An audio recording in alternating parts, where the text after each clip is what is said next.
Well, you know, this whole issue of the firefighters on strike in Canada, what was it all about? I'll tell you what it was all about. It was about privatization and profit. That's what underlay the strike by those firefighters. They're employed, you see, by an outfit called Fighting on Fire, which happens to be a subsidiary of a company called Kishugu Group, based in Mbombela, which used to be Nelspruit. It was founded in 1986. This company sent the firefighters to the province of Alberta. Now, Alberta in Canada is a province that actually has established a minimum wage for all work. But it's not just to establish the wage, it also enforces the wage.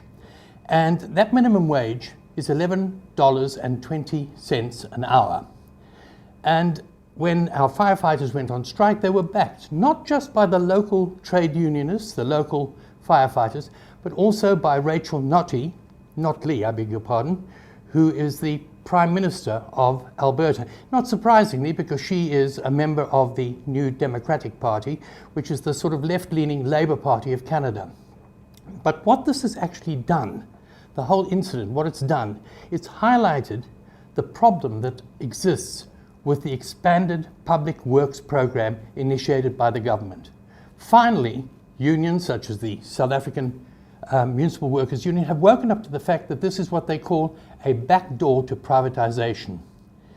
Now, SAMWA has now realized, as have other unionists, and unionists around the world, I think, are beginning to see the danger of this too, that this privatization undermines municipal wages, wages in all sorts of areas, benefits as well, and cuts jobs.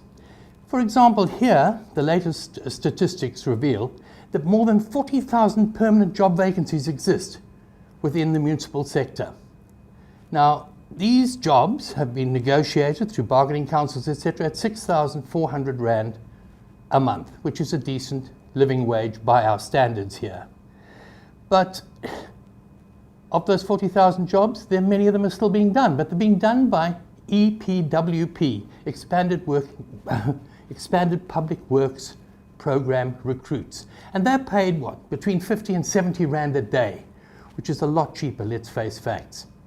But firefighters and their related emergency medical services right around the world have consistently maintained as a matter of principle that firefighting and emergency medical services should never go into private hands, that there should never be the profit motive underlying it.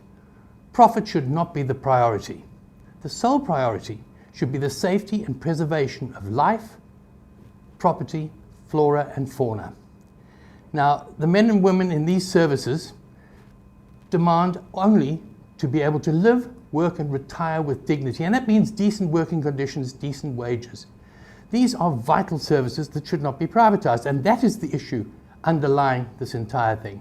And it is the issue I will focus on in my Inside Labour column, which you can access on this platform, Fin24, tomorrow, and a version of which will appear in the City Press business section on Sunday.